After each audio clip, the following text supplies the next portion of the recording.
Some people cut us down more quietly than any enemy ever could.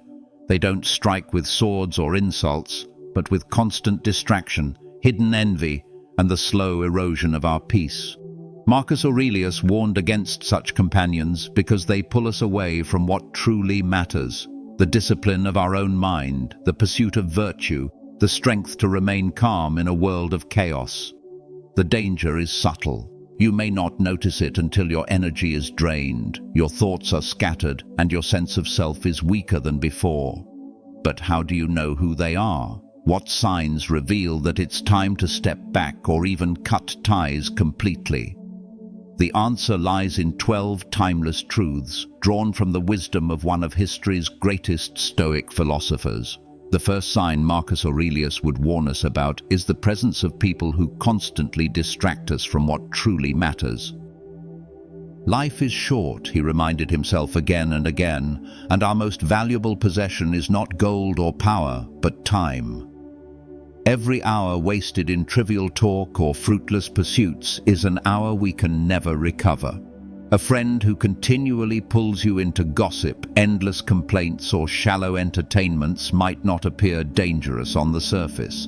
But over days and months, their influence chips away at your focus, leaving you scattered and restless. Marcus wrote that the soul becomes dyed with the color of its thoughts. If your days are filled with empty noise, your soul begins to reflect that emptiness. Consider how often you leave a conversation feeling lighter and more alive versus drained and distracted. That difference tells you whether the presence of someone leads you closer to clarity or further into confusion. Imagine trying to walk a path up a mountain while someone beside you keeps pulling you off the trail to chase every pebble and shadow. You will never reach the summit if you allow yourself to be diverted. In the same way, those who constantly shift your attention away from what matters most, your character, your growth, your peace of mind, are quietly stealing from you the only resource you cannot replenish.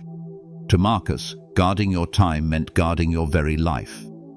When someone persistently distracts you from what is essential, wisdom calls for distance. The second sign is found in those who constantly stir anger within you.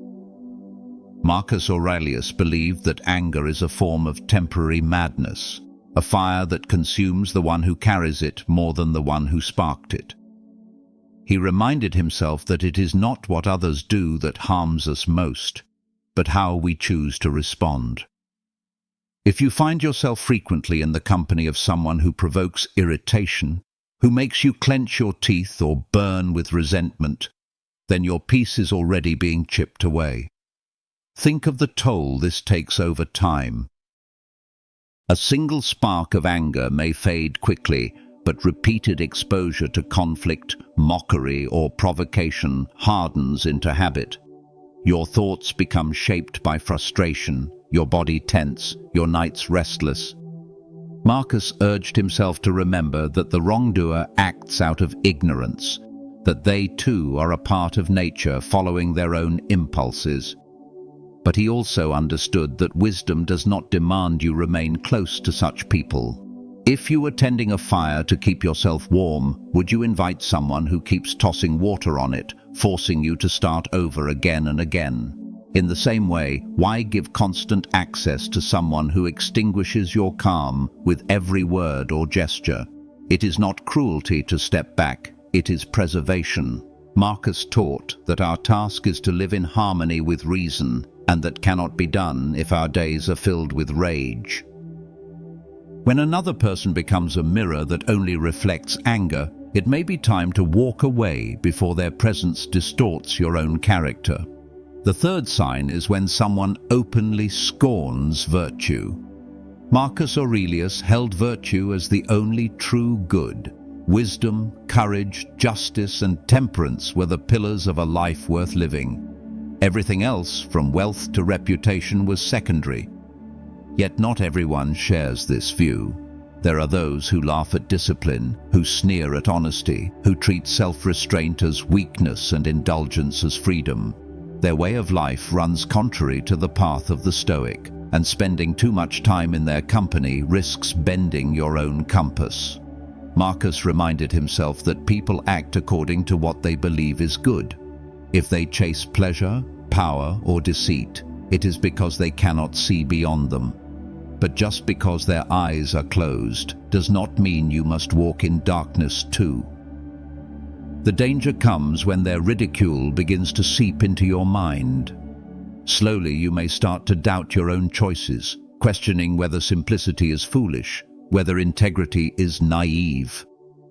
This erosion happens quietly, like water dripping on stone, but given enough time, it can wear down even the firmest resolve. Consider a soldier standing guard while others mock his duty, telling him the enemy will never come. If he listens long enough, he may abandon his post, only to leave the camp unprotected. In the same way, when people treat virtue as a joke, they weaken your defense against the chaos of the world. Marcus would say to pity them, not hate them, for they are misled. But he would also warn, protect your own soul. If someone makes light of what you hold sacred, it is wiser to keep your distance than to risk losing the very foundation of your character.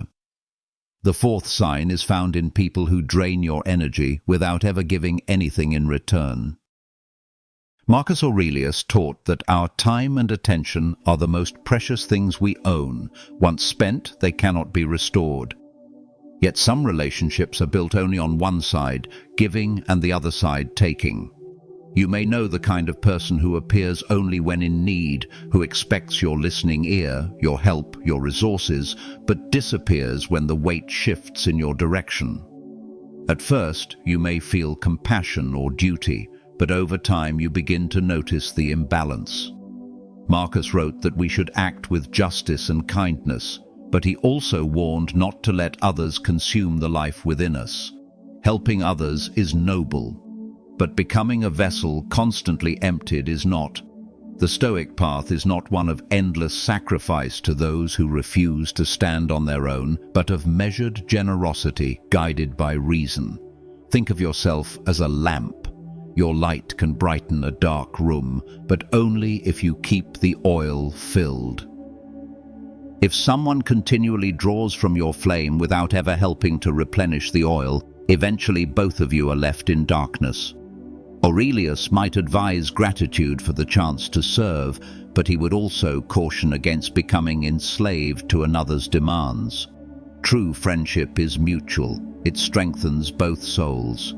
If a relationship leaves you weaker, depleted, or resentful each time, then it is no longer a bond but a chain. Wisdom lies in recognizing the difference and stepping back before your own strength is consumed. The fifth sign Marcus Aurelius would point out is the company of those who chase pleasure at all costs. The Stoics did not despise pleasure. They enjoyed a good meal, a kind word, or the beauty of nature, but they warned that to make pleasure the aim of life is to live as a slave.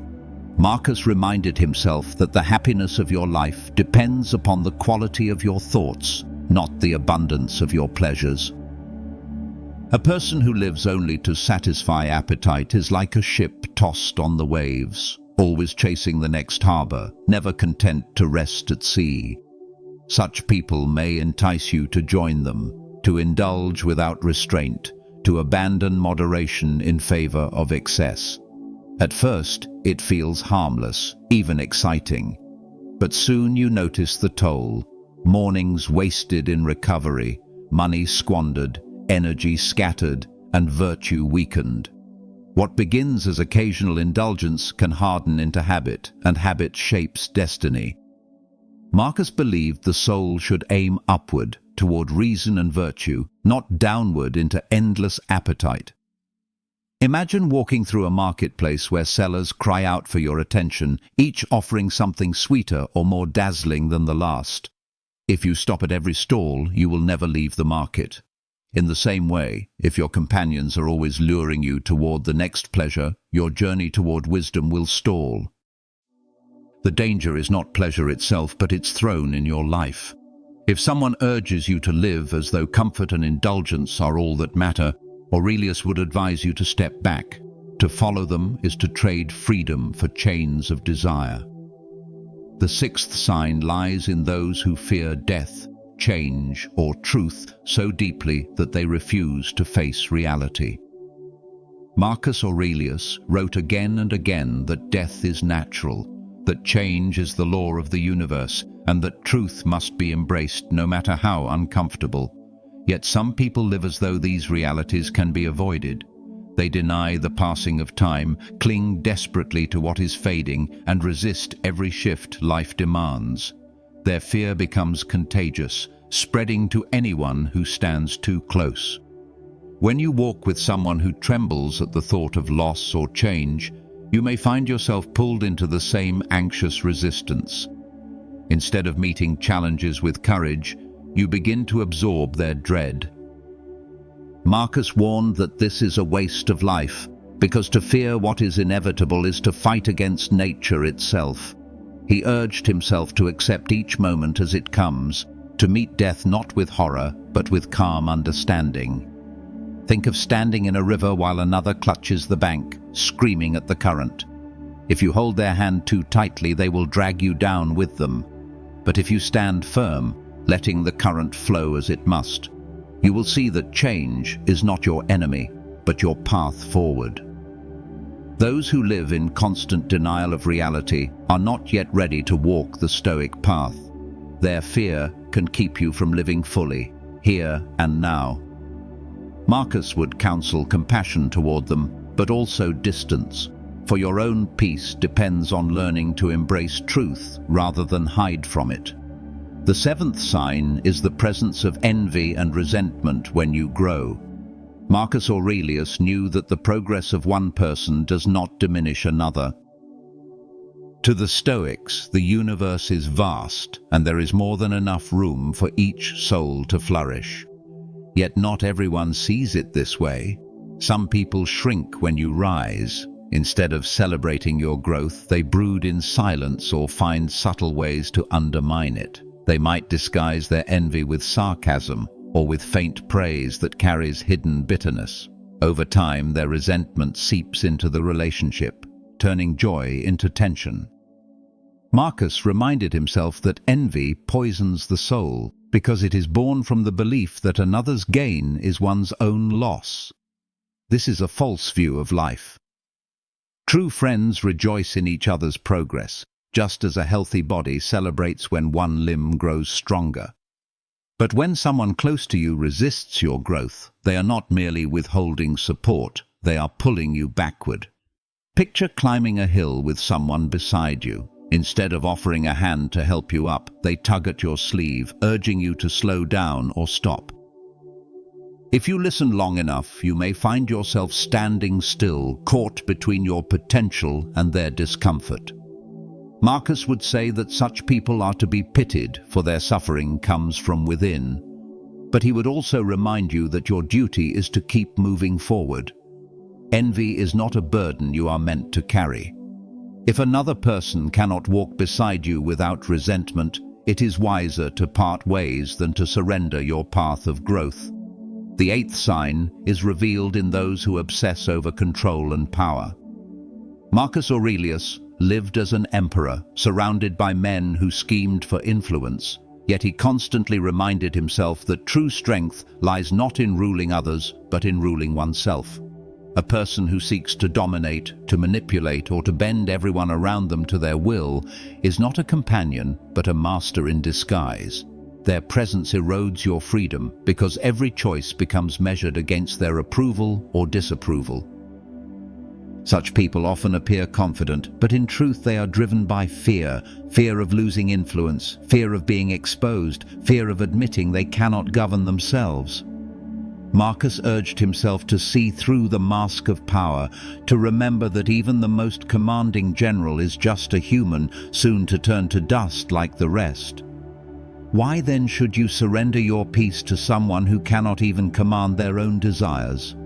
Imagine a gardener who, instead of tending his own plot, tries to seize control of every other garden around him. His plants wither while he tramples the soil of his neighbors. In the same way, those who hunger for control over others neglect the only territory that truly belongs to them, their own mind and character. If you stay close, their grip will tighten until you mistake their chains for your duty.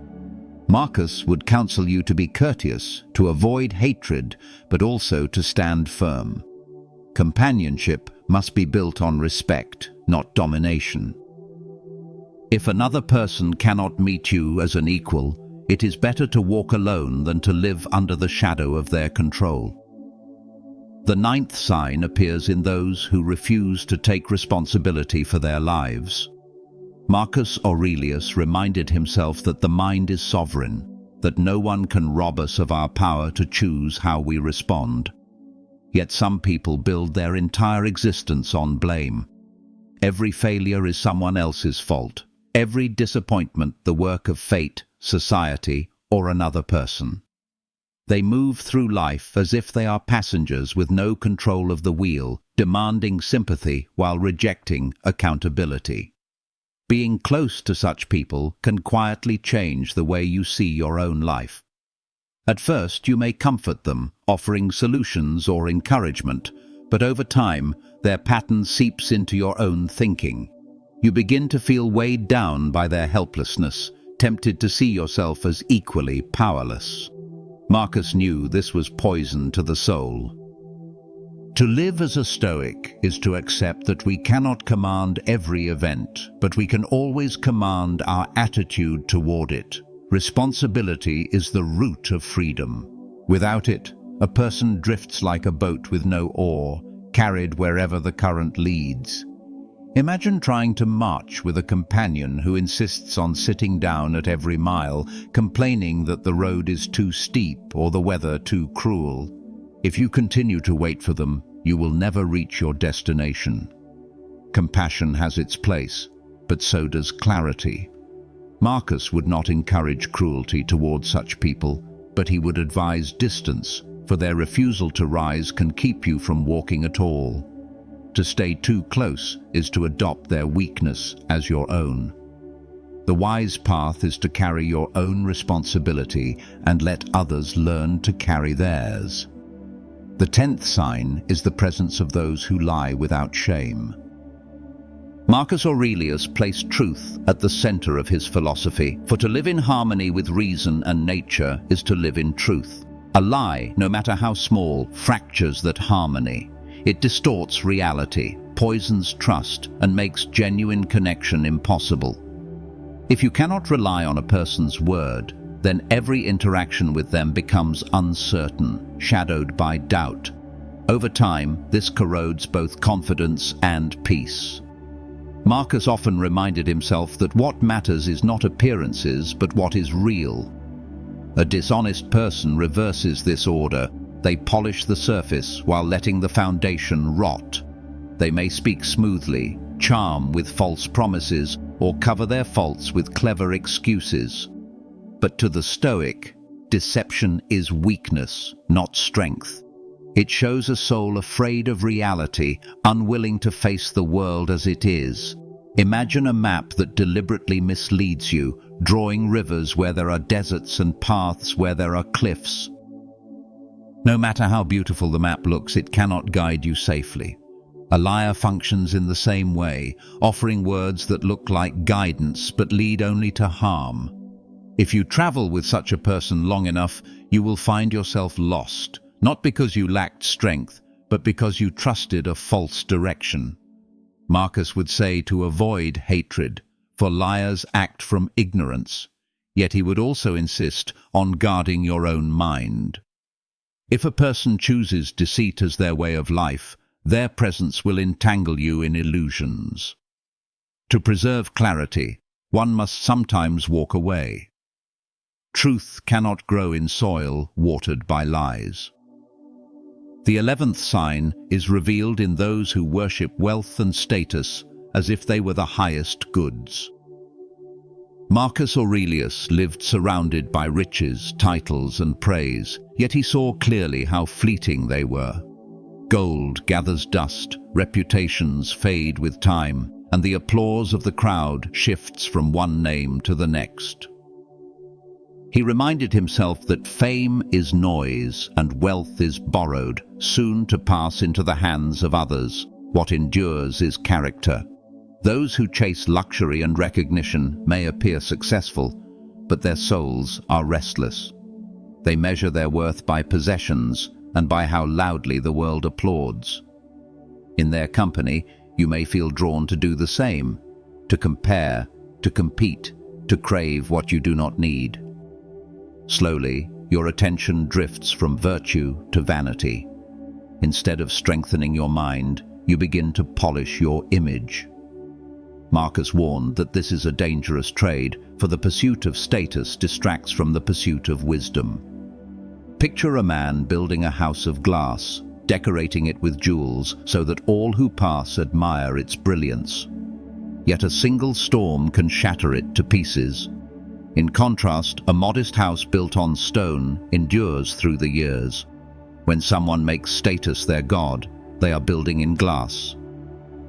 If you bind yourself too closely to them, you risk standing in the ruins when their fragile empire collapses. Marcus would advise compassion, for such people are misguided by false measures of value, but he would also counsel vigilance. Do not let their restlessness infect you. True wealth is the ability to be content with little. True honor is living with justice and truth.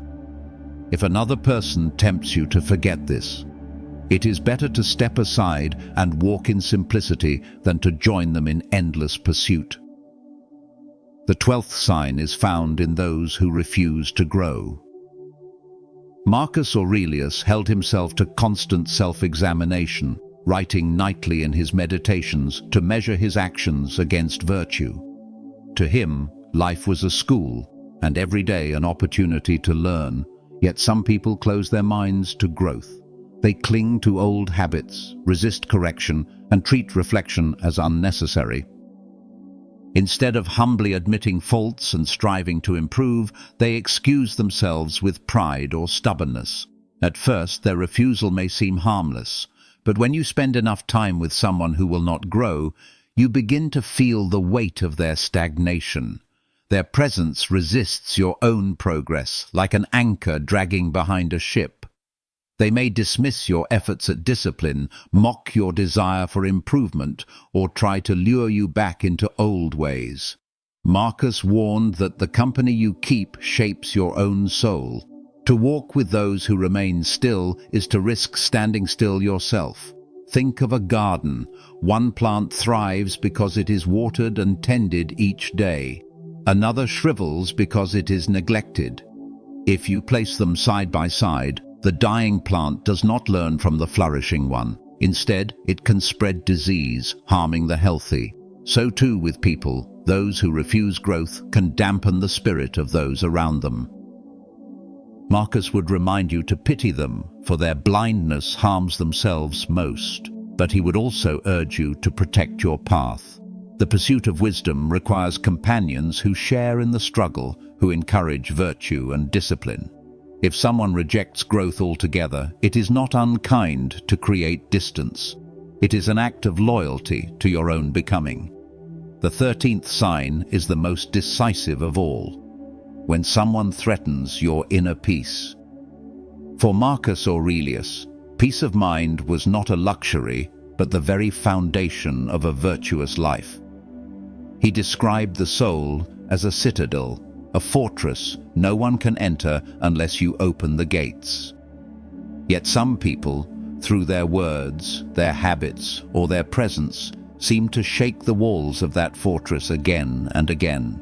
They may not intend harm, but the effect is the same: anxiety, agitation, and a steady erosion of calm. Marcus taught that you must guard your mind more carefully than your possessions. If you lose money, it can be regained. If you lose peace, your judgment falters, your character weakens, and your days slip by in turmoil. To remain close to someone who continually unsettles you is to leave the gate unbarred, welcoming chaos into the place where clarity should reign. Think of a pond on a still morning. Its surface mirrors the sky with perfect calm. Now imagine a hand stirring the water again and again with a stick. No matter how beautiful the sky, the reflection will remain broken. Your mind is that pond. and those who cannot let it rest are the constant hand disturbing it. Marcus would say to treat them without hatred, for they too are acting according to their nature. But he would also insist that wisdom requires distance. Peace is the soil where virtue grows. If a person's presence leaves you restless, defensive, or diminished, then stepping back is not rejection, but preservation. Your soul is your most sacred trust. To protect it, you must sometimes walk away. Marcus Aurelius lived in a world filled with corruption, betrayal, and temptation. As emperor, he could not always choose who surrounded him, but in his writings he reminded himself that he could always choose how much power to give their influence. His reflections offer us the same guidance today. We cannot always control who enters our lives, but we can decide who is allowed to remain close enough to shape our character. Cutting contact is not an act of cruelty, it is an act of clarity. To step back from those who distract, deceive, or disturb is not to wish them harm, but to guard your own soul. Marcus urged himself to act with justice and kindness toward all, but also to remember that his highest duty was to live in accordance with reason and virtue. That duty sometimes requires distance, for not everyone is ready to walk the same path. Think of these 12 signs as signals, like markers along a road.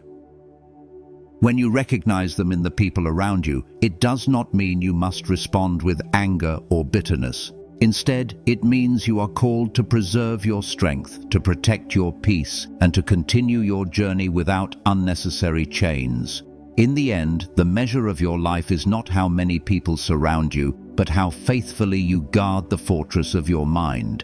If you remain true to reason, if you cultivate virtue, and if you keep your inner life free from needless disturbance, then you live as Marcus Aurelius sought to live, steady, clear, and unshaken, no matter what company you keep or release.